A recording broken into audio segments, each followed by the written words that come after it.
Today's show, I am joined by Connor Brownrigg of Macnica Americas. We are talking all things artificial intelligence and physical security. You will not want to miss this conversation.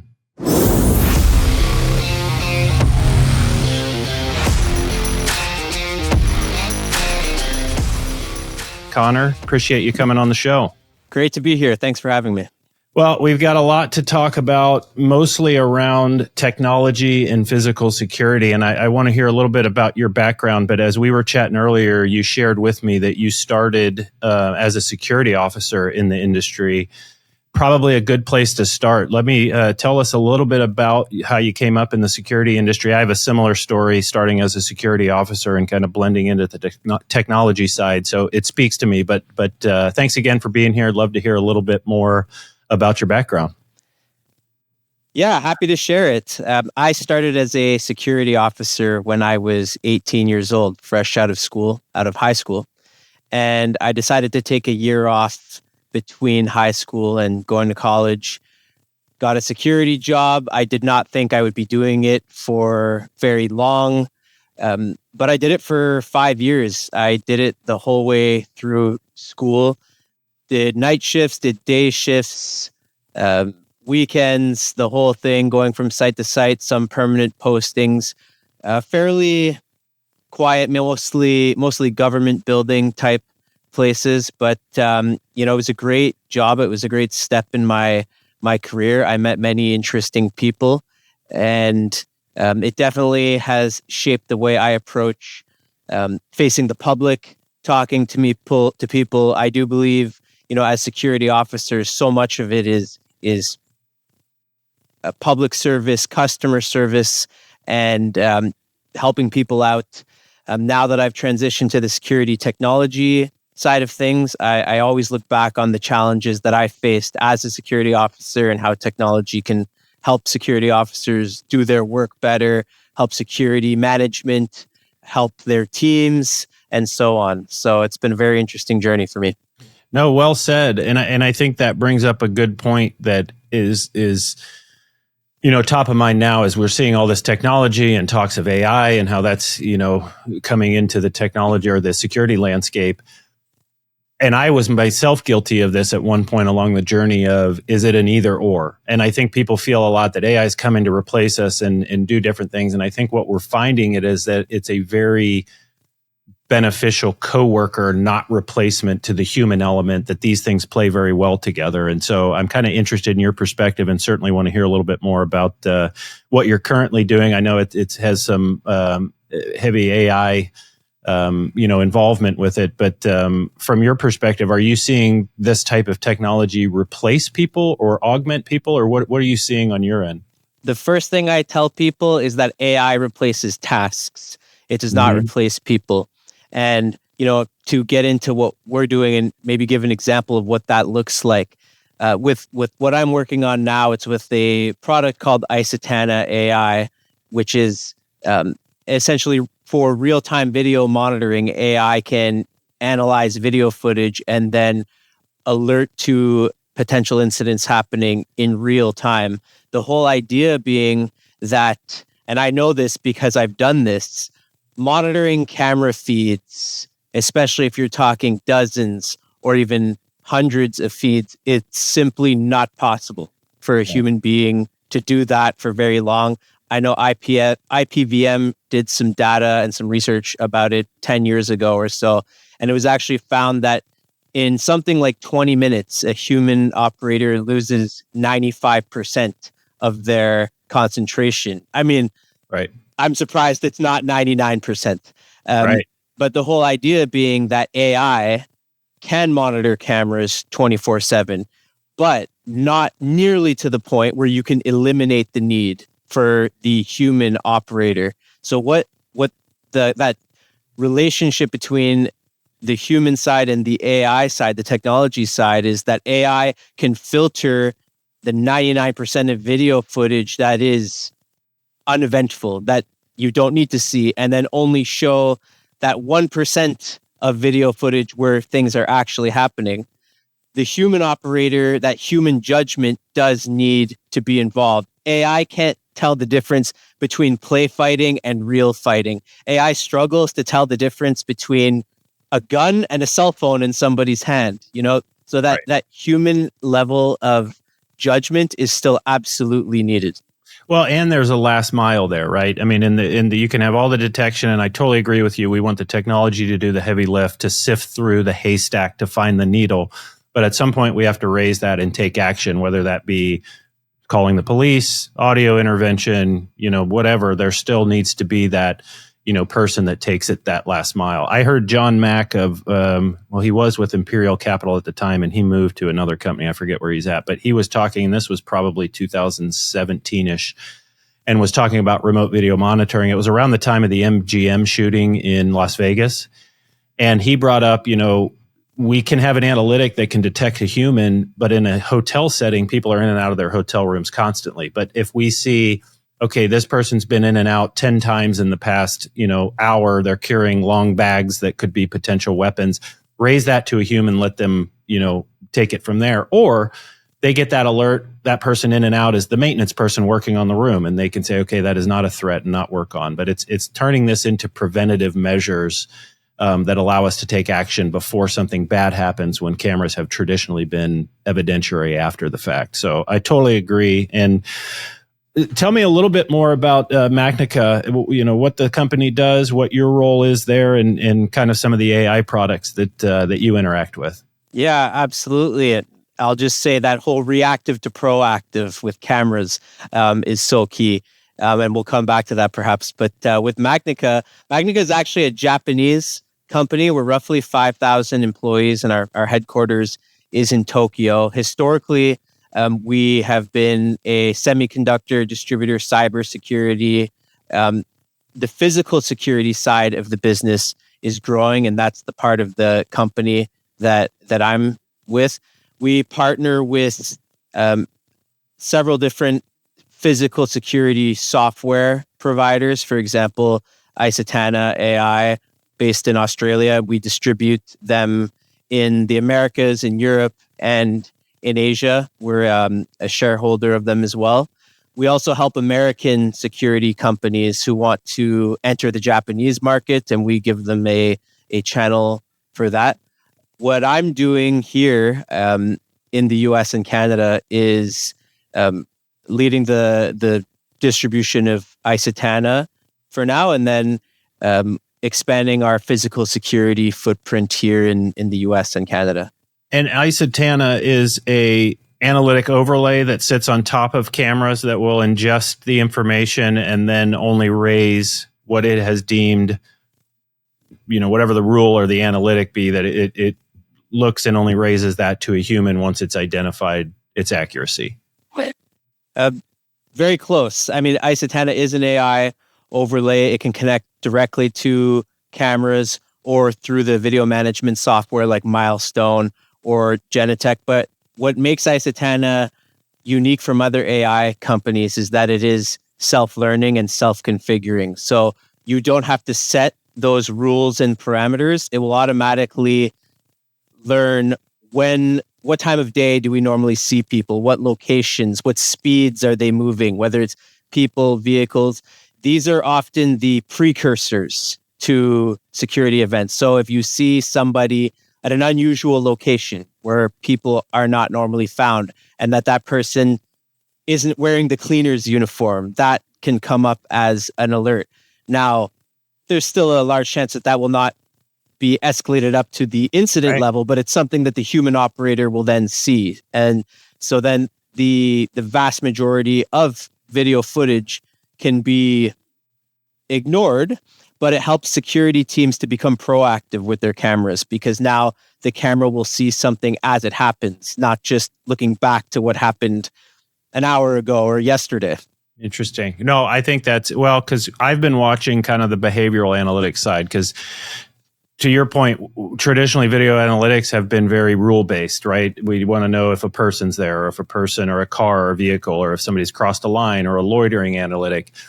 Now we're starting to see that where it's learning the scene and then just telling us when anomalies pop up and when they're different. That makes the challenge of the parking lot for the catalytic converter theft, which was traditionally something very hard to identify from a video analytic or that type of thing. It opens us up to much more robust type of video monitoring, and certainly makes it more site specific to that site, as opposed to having a small toolbox of rules that apply across a large subset of applications. This is more nuanced to the individual application. And what's the learning period like? I mean, how long does that typically take, or what does an implementation look like? There's an initial learning period of 24 hours, but the optimal, or let's call it the optimization period, is 7 days. However, learning continuously happens, so it doesn't just stop. Therefore, the longer the camera runs, the smarter the system becomes as the scenes change. For example, malls get a lot busier around Christmas time, of course. And so or a university campus that gets much busier in September. So these cameras they will recognize, okay, things are slower now that it's summer. Come September, you'll probably have a few more. There'll be let's call it a relearning period. And then the cameras will automatically adjust. I mean, imagine if every Christmas you needed to go to every camera, change all the rules of every camera. It would be a huge nightmare. Right. We're deployed to one Utama, which is it's in the top 15 biggest malls in the world, over 5 million square feet. And one of the things that they said, the biggest reasons they chose Isotana was the whole self-configuration, that you don't have to go and set all those rules and then monitor those and change those as time goes on. It all happens automatically. Well, and that's a challenge. I can tell you, we monitor several thousand video cameras, and it's always a matter of how do you dial it in to make sure that you're not getting nuisance alerts, but not making it too sensitive to where you're not getting the detection that you're actually trying to find. And that can be a big challenge, especially as you're scaling across a bunch of different applications with different lighting environments, different, population, different type of applications. And another thing, and we talked about this a little bit earlier, I think, when you started in the security guard industry, and I and myself, it was very bifurcated. It was either you were a on-site security company or you were an integrator, and your solution was either or. You either needed a camera and access control, or you needed a guard, gate, or gun type of thing. And now we're seeing these worlds kind of come together. We got involved in this remote guarding back in 2010, when we started to do this, and video analytics were kind of coming back again after an early, rollout in the early 2000s that I think overpromised and underdelivered. There were still a lot of nuisance alerts. Still, video analytics were kind of in their infancy. We were starting to explore what others were doing with offshore call centers that were going through a lot of these alerts at a cheaper labor rate. And we didn't go down that path because we saw AI coming around and the ability for machine learning, and we've seen that mature over the years. But what got us started in the business was copper theft. In the 2008 downturn, that was really big. We were having a bunch of customers that were calling. They were, challenged with, could they really afford or had budget or need to put an on-site officer at a vacant property or at the property when it was closed, and they were having problems with people coming in getting copper theft. And we're starting to see that resurge. And I know that's kind of how we connected originally. You had a post on LinkedIn about copper theft that ended up getting shared all over the world, and a bunch of comments. Tell us a little bit about that post. That was an interesting one.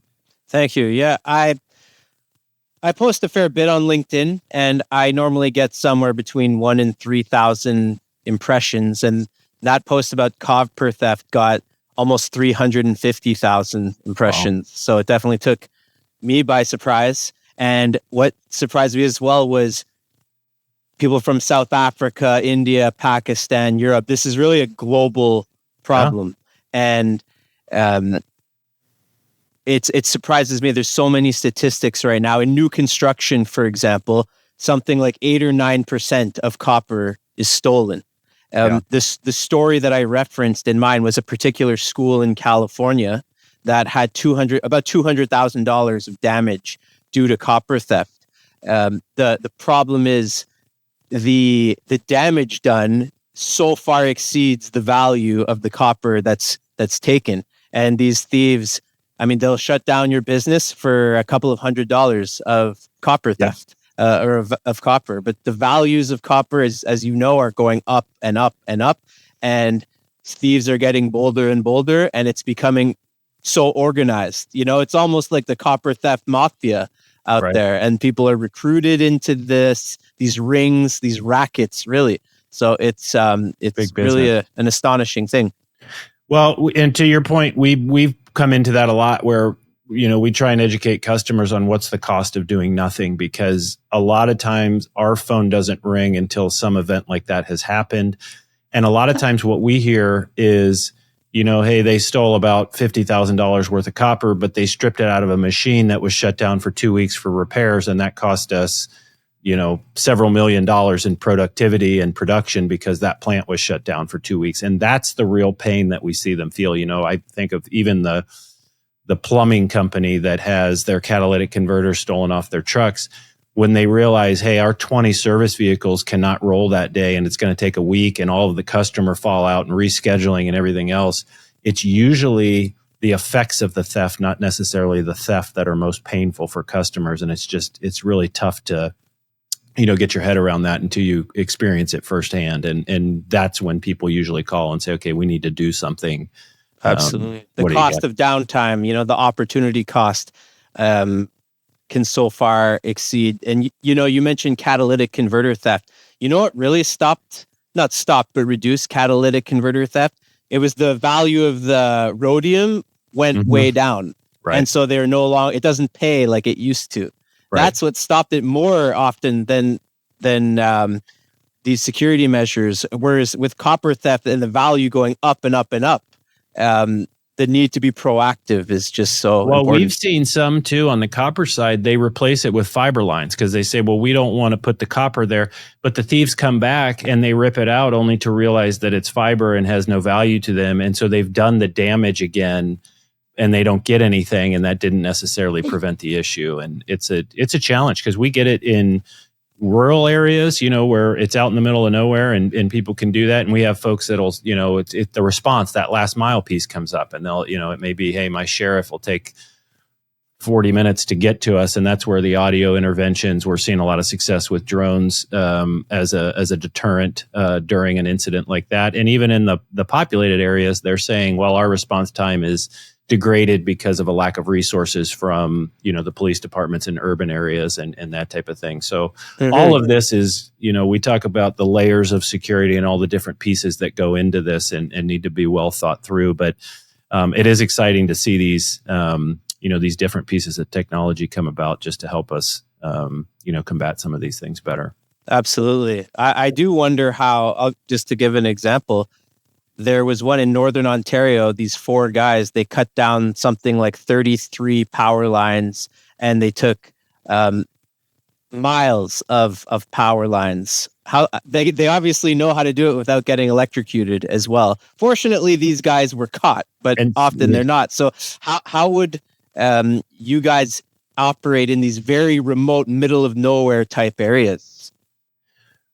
From a camera, drone, all of the above? From a drone point of view. Yeah. Because that's to me thinking of the drone in these very remote areas. Drones can cover such vast distances so fast. They can. And we're actually getting ready to come out. We've got a good kind of estimator of where the drone fits in. And some of it is size of property. Some of it is, the threat picture that may exist there or those types of things that put them all together. But no, it works really, really well in those areas. And again, when there may be a lack of or a slow response time from law enforcement, we may be coupling that with either one security officer that's on site to respond or using audio talk down. There was a bunch of studies done on what really deters crime. Is it higher prison sentences? Is it, what? And what they really found was the best deterrent was the threat of being caught in the act. So when we come over somebody that may be doing something that they shouldn't, we've got the drone over top of them. It sounds like a hornet's nest. It's right above them. They can't push it over. They can't. We've had people shoot at it. We've had people throw rocks. They can't defeat it. And then when we have a strong audio message, hey, you in the red shirt, police are on their way, leave immediately or be arrested. that's what gets them moving or gets them out. And so when we're in rural areas, we're usually leaning on those types of audio deterrents and, really making sure it's a proactive approach as opposed to, are these just cameras that are just recording, which don't seem to be much of a deterrent. And how do you find stationary talk down? How do I define it, or how do you find the effectiveness of talk down from a pole, let's say? As well, I think the drone can add a little bit of the beehive effect, above it, where the sound is disorienting and it seems, a little bit more. But we have, we do a couple hundred audio interventions a month, and is by far our most powerful deterrent. And that's through a mix of fixed cameras, drones, but I think it's just as effective, or slightly less so on the fixed audio intervention, but is still one of our most powerful tools as a deterrent, for sure. From the people that I talk to who run remote guarding companies, the AI, let's call it robo voices, are less effective than when you actually have a human being 100%. speaking. So because when people sense, oh, that's an automated robot, that's why we say you in the red shirt, because they know this is not a pre-recorded message. They know that it's that somebody is on the other end of that with an ear to the telephone, to the police department, or the response that may be coming. And that's usually when they cut bait and push off. Well, there's someone that I know, Eric Pizza, who's a professor out of New York, who's researched CCTV cameras and security and responses. But one of the key things that he mentioned was that when these different security systems are working together, the effectiveness just skyrockets. So just cameras working in isolation, automated lights or whatever, unsynchronized, uncoordinated, the impact, it has an impact. Let's not pretend it's zero, but it just goes skyrockets when they're coordinated and working in sync. 100%. That's that piece of that layers of security of what is the total piece and how do you layer those things together. And I'm the same way. I always encourage people to adopt whatever level they can afford and what makes the most sense for their application. But putting all of those things together, and even if there is no budget, this comes up a lot with us about active shooters and schools and that type of thing, of even just doing tabletop exercises or having discussions with your employees and talking about what makes them feel safe, or walking through, okay, what would happen if somebody came in to do something?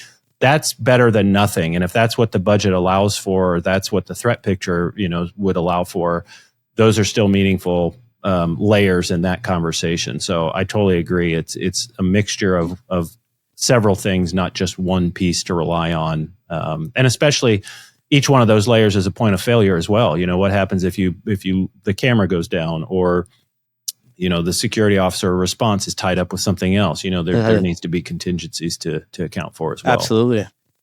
Yeah. So we've got a big week next week, GSX. I know you all are out there. Anything you're preparing for and kind of leading that into what's the conversation of tomorrow? What's on the roadmap? Where do you see the industry going? AI is changing. We're doing a lot of AI initiatives internally, and I keep, telling folks to, the only answer right now seems to be get your board in the water and start paddling, because it changes so quickly that trying to plan even a year down the road seems to be a futile exercise. So we really focus on what can we do in the short term. But interested from your perspective, what are you seeing coming down the future? Yeah, I think that if you look at the AI companies out there, what most of them do is they want to maximize the infrastructure that's already in place. If deploying AI required ripping out every camera that you have, most people are not going to do that. But with technology today, including with Isotana, part of the value is that you can deploy it fast with the existing cameras that you have in place. So you don't want to think about AI as a rip and replace. And that's not just Isotana, that's most AI companies out there. That speed of deployment is key. I like when I talk to people, you mentioned this earlier, the cost of doing nothing. It's difficult as security professionals sometimes to quantify the the ROI of investing in security. You know, like Yep. when I played football, I was an offensive lineman. If I did my job, nobody saw me. Nobody Yep. noticed me. Yep. Security is the offensive line, right? That's right. And Yeah. Wins so, are very quiet and losses are very loud. yeah, exactly. And so I just want people, and I'm going to be talking about this. I'm doing a talk at GSX about campus security and how AI reduces the cost of security, mainly through prevention, right? That with AI or any investment in security, the reason you do it is prevention. And that's, I don't think as many people quantify it until they have an incident that Right. costs them more than an entire security budget sometimes. Well, and I think that's, incumbent upon us as security professionals, because I think what we need to do is translate that into something that the decision makers, the stakeholders, the C-suite can understand, because they're very ROI data driven. How do we quantify the unquantifiable? Because we hear that sometimes too. A customer will go, it's been really quiet around here. I don't think we need the security anymore. And we're like, well, that's because it's working. And, we can't just rely on them to figure that out. We have to be able to sell the success stories. We have to be able to show why this is working and why things are quiet. And I totally agree with you too. I think that we're in a stage where we don't need more widgets and technology. People are, their appetite is high for, how do I put all this together in a meaningful and actionable way that helps me prevent, and that this isn't just a paperweight that, that we buy or use. It's how do we really put it into practice and put it into action? Yeah, absolutely. I think one of the ways that we can quantify it as security professionals is theft. I mean, that is a very quantifiable amount. It's something that almost all retailers are dealing with to a certain extent. I was surprised fairly recently when I heard the term, organized retail crime, organized retail theft, essentially similar to the catalytic converters. But these are, and they're often using underage people as their people to go commit theft, because they get a slap on the wrist. And then, those people higher up in the chain are insulated. Oh, and they traveled through from other areas, so they're not known to local law enforcement, and they're a lot tougher to find because the agencies that are investigating them may only have a reach within that city, and they're states away by the time they're it hits their desk. So yeah, absolutely. I mean, we're going to need a RICO of some kind. What stop the mafia? These RICO laws. Maybe we need that for organized retail theft. But that does bring me to retail is a big application for Isotana. Malls, like I mentioned earlier. I am interested, and I do believe in drones as a first responder, how fast they can go, the distances they can cover. And I am interested to see people's acceptance, let's say, of drones indoors. Like, how will people react to security drones inside of a mall? And I'm curious to see what you think about that. There was a really interesting company out there called Indoor Robotics that did not, they went out of business, and they were an Israeli-based company that was doing they had a ceiling tile that the drone would magnetically mount to dock and charge. It would act as a 360 camera, and then it could fly around and do various things, including inventory control. And, AI on drones is especially neat to watch right now, because video analytics used to be, it had to watch a scene, learn it, and then look for pixel changes. You can't do that on a drone because the scene is moving constantly as it's moving around. But to see how it's doing people detection, and you can have a drone fly around and give you a report just saying, hey, there's a black vehicle parked in the parking lot, without even looking at the drone feed. The indoor thing will be interesting. Where I've seen that mostly in play now, you're seeing, Brink, their lemur drone, Skydio just came out with their R10, the interior, and most of those are being used for dynamic, SWAT entries, or, hey, we need to go in, and it's much safer to clear an area with a drone than it is a person. And that's where I've kind of seen the application. It'll be interesting to see how the indoor space comes. I saw somebody that was promoting a drone that could deliver drinks as a restaurant, right? It's flying around. And I thought conceptually that's interesting, because if I'm there at a business meeting and I have my papers out on the table and the drone comes by, it's going to blow that all off the table. And so I think there's some things to consider, to think about. And I think that most of that too, the indoor drones being used in a tactical scenario are hand flown. And so I do think that will evolve. And I think the ground-based robot thing will be a part of that conversation as well. The indoor application is much easier. You're not regulated by the FAA because you're not technically in the airspace. And so there is some interesting opportunities with that. We get inquiries from that quite a bit. And a lot of times people want to use it for dual use. How do I, have the drone fly around and record how much inventory we have, but also use it for a security perspective? And so I think that landscape will continue to evolve. I don't think we're there yet, but I think it's an interesting application that will have some merit down the road for sure. You bring up a really interesting point about the same device being used for more than security.